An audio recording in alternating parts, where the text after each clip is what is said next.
자, 설교 제목 한번 함께 해봅니다. 기독교 신앙은 순종으로 입증됩니다. 한 번 더 해봅니다. 기독교 신앙은 순종으로 증명이 됩니다. 오늘은 본문의 말씀을 통해서 믿음과 순종의 관계에 대해서 말씀을 함께 만나보려고 합니다. 여러분, 기독교의 신앙, 즉 여러분의 믿음은요, 오직 순종을 통해서만 증명이 되고 또 순종을 통해서만 입증이 됩니다. 단도직입적으로 말씀을 드리면 순종하지 아니하는 믿음은 기독교 신앙이라고 말을 할 수가 없습니다. 왜냐?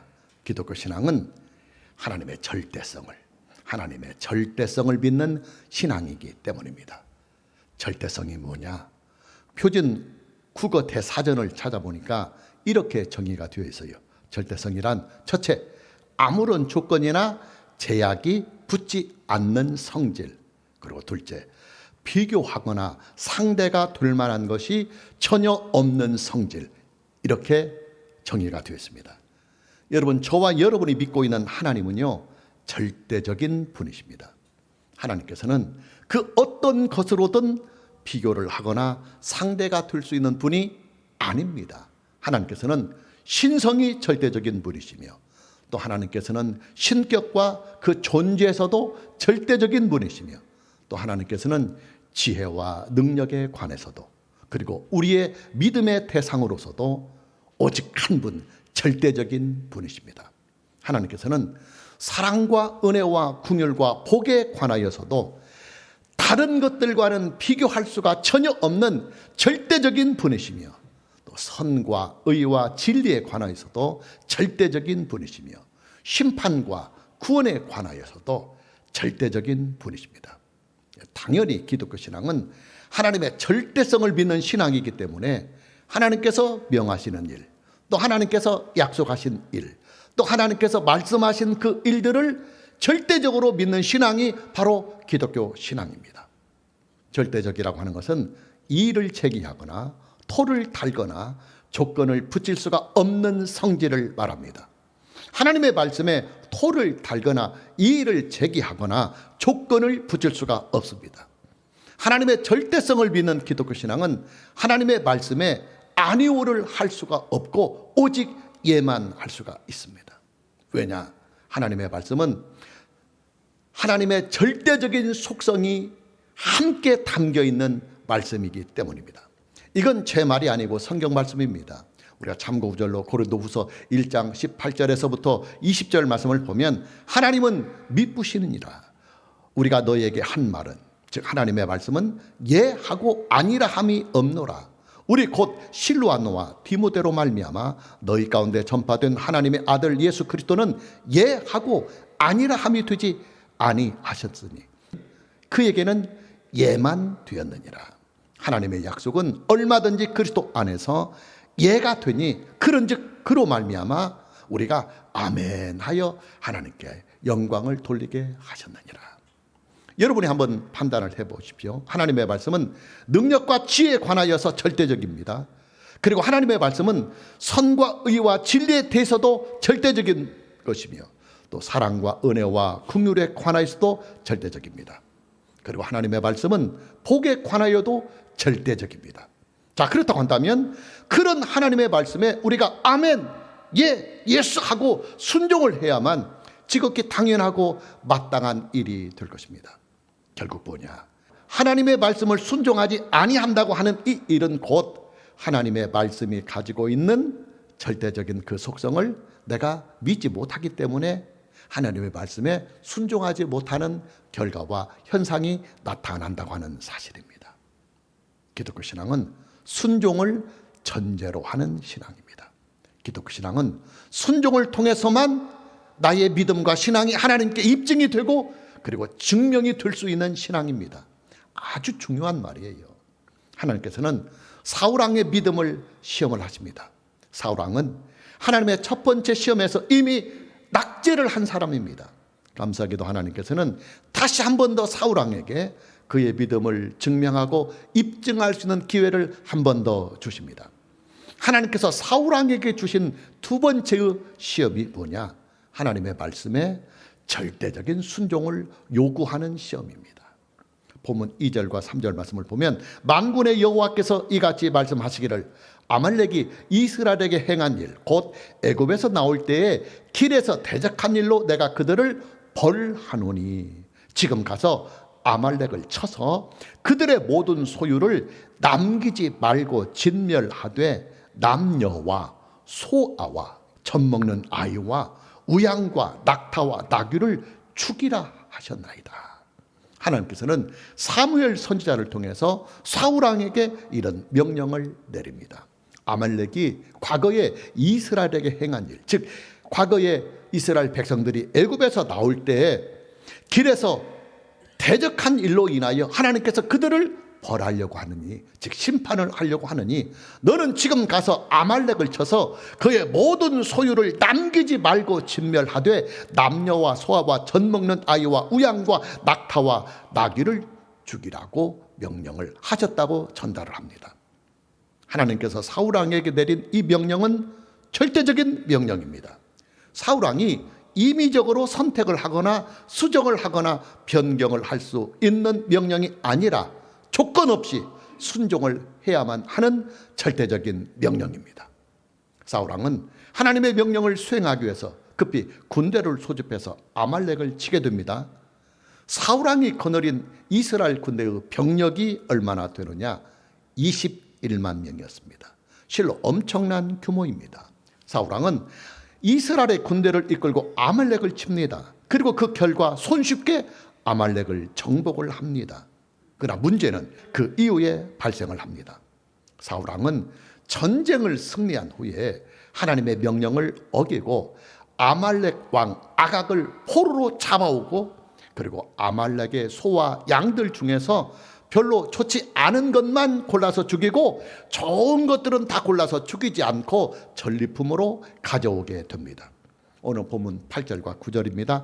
아말렉 사람의 왕 아각을 사로잡고 칼날로 그의 모든 백성을 진멸하였을 때 사울과 백성이 아각과 그의 양과 소의 가장 좋은 것 또는 기름진 것과 어린 양과 모든 좋은 것을 남기고 진멸하기를 즐겨 아니하고 가치 없고 하찮은 것은 진멸했다고 성경은 기록하고 있습니다.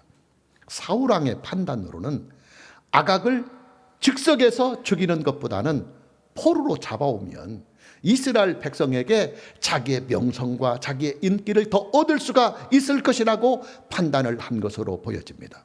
또한 진멸의 대상인 가축들 중에서도 좋은 가축들을 살려서 이스라엘 병사들에게 전리품으로 나누어 주면 이스라엘 병사들의 사기가 더 충천해질 것이요, 또 이스라엘 병사들의 사기가 충천해지면 그만큼 더 사울왕 자신의 입지나 인기도 더 높아질 것이라고 하는 판단을 한 것으로 보여집니다. 그러나 사울왕의 이런 판단과 이런 선택은 하나님의 절대적인 명령을 거부하고 무시해버리는 일이었습니다. 하나님께서는 사울왕에게 아말렉의 왕과 그의 모든 백성들과 가축들까지도 다 진멸을 하라고 명령을 내리시기 때문입니다. 하나님께서 왜 이런 명령을 사울왕에게 내리셨느냐? 사울왕의 군대가 아말렉을 치는 이 일은 하나님께서 아말렉을 심판하시는 그 심판의 일을 사울왕과 그의 군대가 대행을 하는 일이기 때문입니다. 본문 2절입니다. 만군의 여호와께서 이같이 말씀하시기를 아말렉이 이스라엘에게 행한 일 곧 애굽에서 나올 때 길에서 대적한 일로 내가 그들을 벌하노니, 심판한다 그 말입니다. 여러분에게 출애굽기와 신명기를 강의하면서 이런 말씀을 여러 번 드린 일이 있습니다. 이스라엘의 가나안 정복 전쟁은 두 가지의 성질을 가지고 있다고 말입니다. 어떤 성질이냐? 첫째는 하나님께서 이스라엘 자손들에게 주신 기업을 그들이 이 전쟁을 통해서 얻는 일이며, 그리고 둘째는 하나님의 심판을 이스라엘이 대응을 하는 일이라고 말입니다. 하나님께서는 가나안 족속들에게 대한 심판을 이스라엘 군대에게 위임을 해서 이스라엘 군대로 하여금 하나님의 심판을 대응을 하도록 하셨습니다. 사울왕이 아말렉을 치게 되는 이유도 같은 이유입니다. 하나님께서는 과거에 아말렉이 이스라엘을 대적한 그 일로 인하여 아말렉을 이제 하나님께서 멸하려고 하십니다. 심판하려고 하십니다. 마치 이 세상을 최후적으로 심판하실 때 다 소멸을 하는 것처럼 하나님께서 심판하시려고 합니다. 그리고 그 일을 사울왕에게 다 위임을 해 주셔서 사울왕으로 하여금 이스라엘 군대를 이끌고 가서 하나님께서 아말렉을 진멸하고 심판하려고 하시는 이 하나님의 심판을 대응을 하도록 절대적인 명령을 내리신 것입니다. 자, 그렇다면 사울왕은 하나님의 이 명령을 절대적으로 순종을 해야만 했습니다. 하나님의 이 명령은 사울왕이 임의적으로 수정을 하거나 변경을 할 수 있는 명령이 아니기 때문입니다. 그러나 사울왕은 하나님의 이 명령을 어기고 맙니다. 하나님의 명령보다는 자기의 명성과 인기가 더 중요하였고, 또 하나님의 말씀보다는 이스라엘 백성들과 그리고 이스라엘의 병사들에게 왕으로서 두터운 신뢰를 받는 것이 더 중요하다고 판단을 하였기 때문입니다. 하나님께서는 사울왕의 이런 선택과 행동을 사울왕이 하나님을 버린 것으로 판단을 하셔서 네가 나를 버렸으니까 나도 너를 버리시겠다고 하시는 선포를 사무엘 선지자를 통해서 행하십니다. 본문 23절입니다. 이는 거역하는 것은 점치는 죄와 같고 완고한 것은 사신 우상에게 절하는 죄와 같음이라. 왕이 여호와의 말씀을 버렸으므로 여호와께서도 왕을 버려 왕이 되지 못하게 하셨나이다. 본문 23절 말씀을 보면 왕이 여호와의 말씀을 버렸으므로 여호와께서도 왕을 버려 왕이 되지 못하게 하셨다고 하시는 말씀이 나옵니다.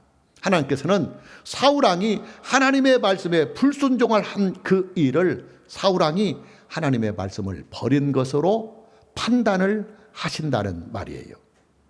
여기에서 하나님의 말씀을 버렸다고 하는 이 말은 사울왕이 하나님을 버렸다는 말입니다. 하나님의 말씀을 버렸다는 것은 곧 하나님을 버렸다는 말입니다. 무슨 말이냐? 하나님께서는 사울왕의 믿음을 판단하실 때 사울왕이 하나님의 말씀에 순종을 하는 그 여부에 따라서 그의 믿음을 판단하신다고 하는 말씀입니다. 아주 중요한 말이에요. 여러분, 하나님께서는요, 저와 여러분의 믿음을 무엇으로 판단을 하시느냐 하면 저와 여러분이 하나님의 말씀에 순종을 하는지 순종을 하는지 아니하는지 그 여부에 따라서 저와 여러분의 믿음을 판단하시고 저와 여러분의 믿음을 최종적으로 평가를 하십니다. 저와 여러분이 하나님의 말씀을 순종을 하면 하나님께서는 우리의 그 순종을 우리의 믿음이라고 판단을 하십니다.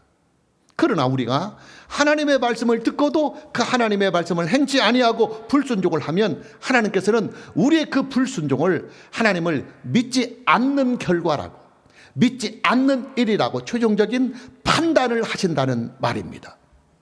저와 여러분이 주일 강단을 통해서 신명기를 만났을 때 신명기에서 가장 두드러지게 말씀을 하고 있는 내용이 무엇이었습니까? 순종과 불순종이 가지고 있는 분명하고도 명확한 차이였습니다. 하나님께서는 하나님의 말씀에 순종하는 자에게는 하나님의 복을 약속해 주셨습니다. 그러나 하나님의 말씀에 불순종을 하는 자에게는 하나님의 징계와 하나님의 심판이 있을 것이라고 하는 강력한 경고를 하셨습니다. 기독교 신앙에서 하나님의 말씀에 순종을 하는 이 일이 왜 이렇게 중요하느냐? 기독교 신앙은 예수 그리스도 안에서 하나님의 절대성을 믿는 신앙이기 때문입니다. 그리고 하나님의 그 절대성에 대한 우리의 믿음은 오직 하나님의 말씀을 순종을 통해서만 입증할 수 있고 하나님의 말씀을 순종을 통해서만 내가 믿음이 있노라고 하나님께 증명을 할 수 있기 때문입니다. 오늘 저와 여러분 모두에게 하나님께서 우리에게 말씀으로 선포해 주실 때 그 말씀을 들은 저와 여러분들이 그 말씀을 믿고 순종을 해서 우리의 믿음이 하나님께 인정을 받고 합격을 받을 수 있는 이 은혜가 있기를 먼저 주님의 이름으로 축복합니다. 기독교 신앙에서 순종보다 더 귀하고 복된 것은 존재하지 않습니다. 다시 말씀드립니다. 기독교 신앙에서 순종보다 더 귀하고 더 복된 것은 존재하지 않습니다. 본문 22절 오늘 저와 여러분이 함께 읽은 요절 말씀을 보면 사무엘이 이르되 여호와께서 번제와 다른 제사를 그의 목소리를 청종하는 것을 좋아하신 것 같이 좋아하시겠나이까.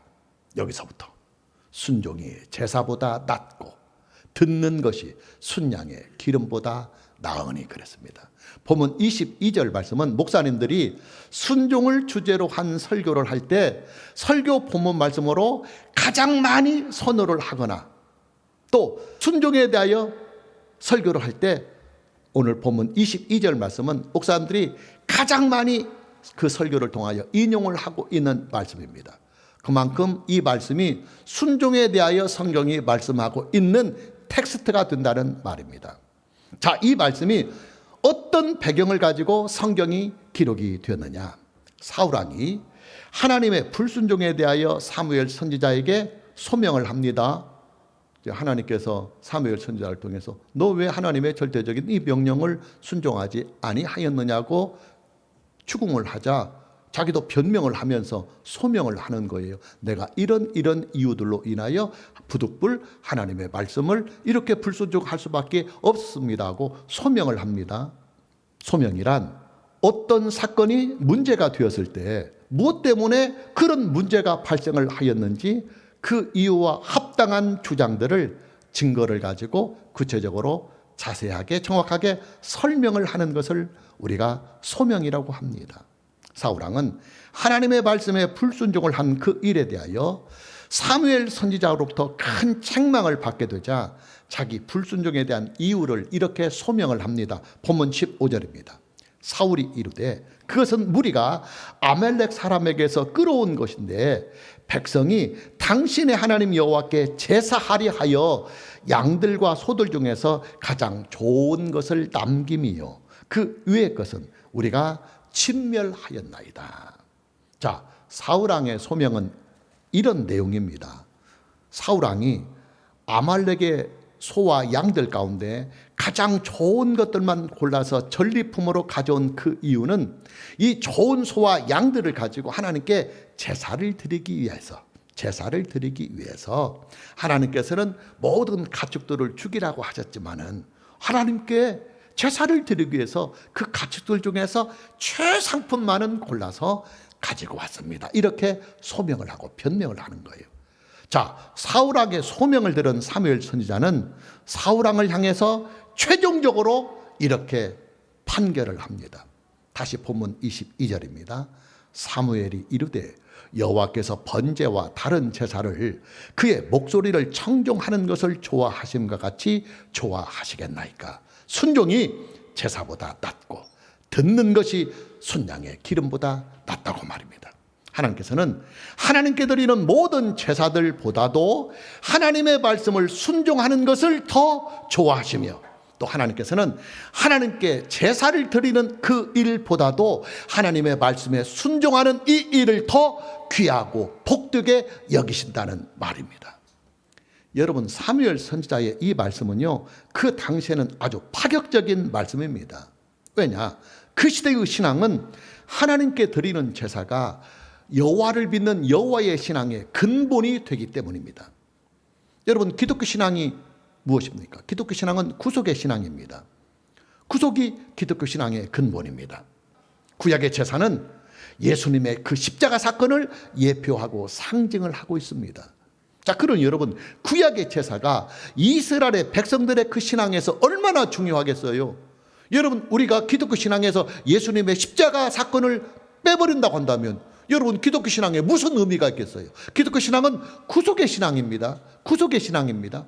그런데 그 구속을 무엇으로 이루느냐면 예수님의 구속의 사건, 즉 예수님의 십자가 사건을 통해서 우리의 구속을 이루는 거예요. 따라서 기독교 신앙에서 예수님의 십자가 사건, 예수님께서 우리의 죄를 구속해 주신 이 사건을 만일에 빼버린다고 한다면 기독교 신앙은 아무것도 없어요. 죄만 남습니다. 그런데 구약의 제사는 바로 예수님의 이 십자가 사건, 구속의 사건을 예표하고 상징하는 제사입니다.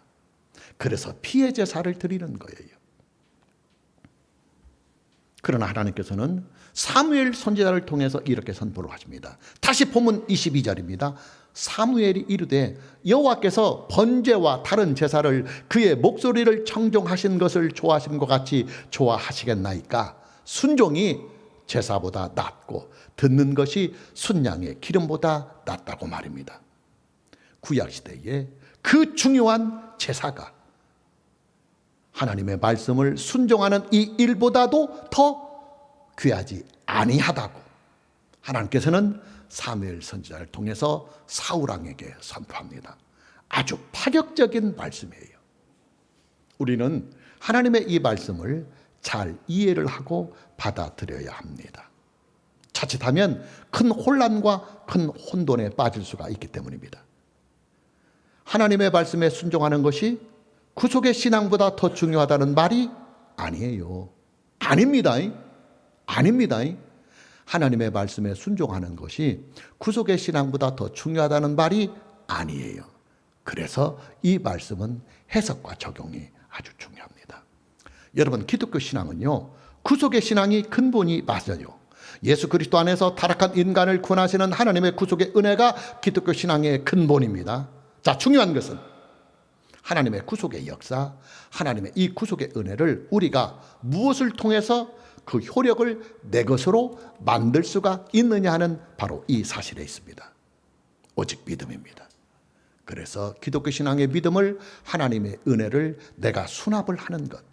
하나님께서 나를 사랑해 주셔서 공짜로 선물을, 구원이라고 하는 은혜를 주시려 할 때 감사합니다, 아멘 하고 하나님께서 주시는 이 구원의 은혜를 내가 수납을 하는 것을 기독교의 신앙, 즉 믿음이라고 하는 것입니다.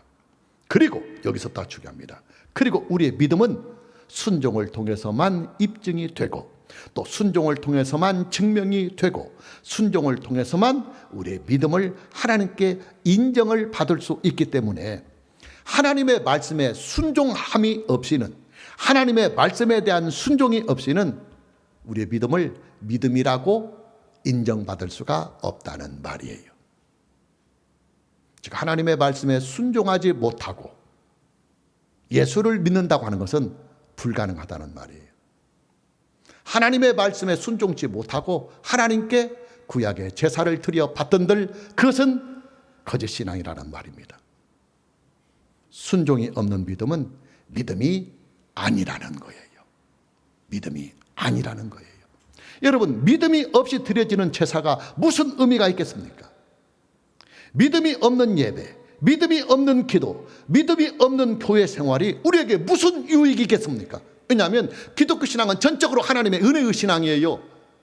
근데 그 은혜를 내 것으로 만들 수 있는 유일한 길이 믿음입니다. 믿음이 없이는 하나님의 은혜를 내 것으로 만들 수 없어요. 근데 우리의 믿음을 하나님께 인정받을 수 있는 유일한 길은 바로 순종입니다. 하나님의 절대성을 믿고 하나님께서 내게 말씀을 하실 때 그 말씀을 예만 할 수 있는 이 신앙, 이것이 바로 내가 믿음이 있다고 하는 이 사실을 하나님께 입증하고 증명할 수 있는 유일한 길입니다. 하나님의 말씀에 대한 순종이 없이 하나님을 믿는다고 하는 그 일은 어불성설입니다. 본문의 말씀에서 가장 중요한 핵심 포인트가 됩니다. 자, 이 말씀을 가지고 오늘을 살아가고 있는 우리에게 한번 적용을 한번 해봅시다. 우리에게 하나님의 말씀을 불순종하는 우리의 소명들이 있어요. 여러분들이 이제 주일날 설교를 듣잖아요. 설교를 들을 때는 그래 내가 이 말씀을 이렇게 순종하지 못하고 있구나, 내가 이 부분에 대해서는 말씀대로 살지 못하고 있구나 하는 것들이 여러분에게 밀려올 수 있어요. 그러나 여러분들이 다시 예배당을 나가서 여러분의 인생과 삶에 부딪히다 보면 다시 그 생각을 잃어버리고 그 감동을 점점 무디어 가면서 하나님의 말씀을 여러분이 불순종하는 일들이 실제로 있어요. 그리고 하나님께 너 왜 주일날 그때 은혜 받고 말씀 선포할 때 마음으로 감동받았던 것을 왜 불순종했느냐, 왜 그대로 행치 아니하느냐고 따져 물을 때 하나님께 변명하는 우리의 소명이 있어요. 하나님, 내가 이렇쿵 해서 그랬습니다. 어떤 사람은 목사에게 소명을 하더라고요. 근데 여러분, 목사에게 소명할 필요 없어요. 목사가 여러분을 구원하고 또 여러분을 용서하고 또 여러분에게 복을 주는 그런 인물은 아니에요. 여러분의 소명은 오직 하나님 한 분에게 하는 것입니다. 여러 가지 이유들이 있을 거예요. 부모님에게 효도를 하기 위해서 주일 예배를 드리지 못했습니다. 이렇게 소명을 할 수도 있습니다. 실제로 여러분 주일날 부모님들 환갑이 되고 홀갑이 되고 또 부모님들 특별한 내경사 있을 때 주일날 찾아뵈야 되잖아요. 그런데 그 부모님이 예수님을 안 믿는다고 한번 해봅시다. 그러면 여러분들이 주일날 예배 참석 못하고 이제 효도하기 위하여 부모님께 갑니다. 그러고 나서 소명을 하는 것입니다. 성경은 부모를 공경하라고 하지 않았습니까? 그래서 내가 부모를 공경하기 위해서 어쩔 수 없이 주일을 범했습니다. 이렇게 소명을 할 수 있어요. 또 객지에 나가 있는 자식들이 몰려와서 이 자식들 주일날 밥도 해주고 또 뒷바라지도 해줘야 되는데 주일날 또 걔들 가야 되잖아요. 그러니까 갈 때 이것저것 싸줘야 되고 하니까 한 주간 빼먹었어요. 그러고 나서 소명을 하는 겁니다. 객지에 나가 있는 귀한 자식들이 왔는데 가족들 뒷바라지 하니라고 주일날 예배 참석 못했어요. 주일 지키지 못했어요. 그렇게 소명할 수 있어요. 가족이나 친척이나 중요한 친구들에게 애경사가 있어서 여러분들이 그 애경사에 참석하느라고 주일 지키지 못하고 주일 예배 참석하지 못할 수 있어요. 그리고 그렇게 소명을 하나님께 할 수 있습니다. 여차저차해서 이리저리 해서 내가 주일 못 지켰어요. 주일 예배 참석할 수 없어요. 어쩔 수 없잖아요 하고 여러분들이 소명을 할 수 있습니다. 또한 우리는 이런저런 이유들로 인해서 믿음으로 행치 못했다고 하는 소명을 할 수가 있어요. 현실적인 여건이 되지 못했습니다. 내가 하나님의 말씀대로 한번 살아보려고 했는데요, 나의 현실이 받쳐주지 않아요. 지금 내 형편에서 믿음으로 살다가는 나 쫄딱 망먹었어요. 경제적인 여건이 닿지 못했어요. 하나님의 말씀에 그대로 가다 보면 나 경제적으로 빵꾸 나겠어요. 그래서 믿음으로 행하지 못했어요. 믿음으로 행하면 내가 더 힘들어질 것 같대요. 남편이 나를 핍박하고 가족들이 핍박하고 주변에서 나를 이상하게 보기 때문에 어쩔 수 없이 내가 믿음으로 행지 못하고 적당하게 행했어요 하고 하나님께 소명을 할 수 있어요. 그러나 우리의 그 모든 소명들은 결국은 하나님께서 이렇게 최종적인 판결을 하신다는 거예요. 네가 이런저런 많은 이유들을 댄다. 사울왕은 지금 하나님께 제사를 드리기 위하여 좋은 가족들만 다 살려서 가지고 왔다고 이렇게 소명을 하잖아요. 그런 것처럼 네가 이런 저런 소명들을 하지만 나는 네가 나를 믿지 못하기 때문에 결국은 내 말을 듣지 아니하였다고 최종적으로 판단을 한다. 그러게. 네가 환경보다도 네 현실보다도 나의 절대성을 믿고 나의 말씀은 하나님의 말씀은 절대성을 가지고 있기 때문에 이 하나님의 말씀을 내가 목숨을 걸고 사수하고 목숨을 걸고 이 말씀을 순종하면 반드시 말씀대로 너에게 큰 복이 있고 너에게 하나님의 영광이 임하고 하나님의 능력이 반드시 있다고 너희가 믿는다고 한다면 너 어떻게 하나님의 말씀을 불순종할 수 있느냐? 그 확실한 복을 제쳐두고 하찮은 것 선택하여 갈 수 있느냐 하고 하나님이 따져 묻는 것입니다. 결국은 네가 하나님의 말씀을 듣고도 행치 아니하는 것은 하나님의 말씀을 네가 믿지 않기 때문이다. 믿지 않기 때문이다. 이렇게 하나님은 최종적인 판단을 하신다는 것입니다. 기독교 신앙은 오직 순종을 통해서만 내가 하나님을 믿습니다 하는 이 믿음의 영역을 인정받고 입증할 수 있고 증명할 수 있다는 말이에요. 마무리합니다. 기독교 신앙은 오직 은혜의 신앙이요 오직 믿음의 신앙입니다. 하나님의 은혜가 나에게 다가왔을 때 믿음으로써 하나님의 은혜를 감사합니다고 수납을 하는 것이 기독교 신앙입니다. 우리의 믿음을 무엇으로 입증을 할 수 있느냐? 하나님의 말씀을 순종함으로써 우리의 믿음을 입증하고 증명하고 그리고 인정을 받을 수가 있습니다. 오늘 저와 여러분 모두에게 오직 믿음으로 또 오직 하나님의 말씀에 순종함으로 하나님께서 우리에게 주시는 은혜와 그 충만한 복을 얻고 누리며 험한 인생을 하나님의 은혜 속에서 하나님의 큰 복 속에서 살 수 있는 이 은혜가 있기를 주님의 이름으로 축복합니다. 찬양합니다.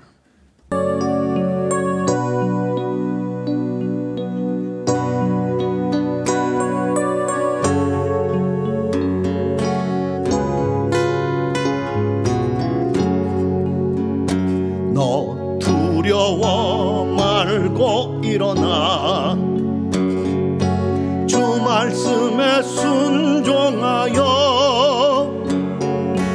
허리를 동이고 벗으라 지팡이를 잡으라 그 어떤 재앙도 지나가리라 지나가리라 문설주와 인방의 비가 유월케 하네 믿음으로 담대하라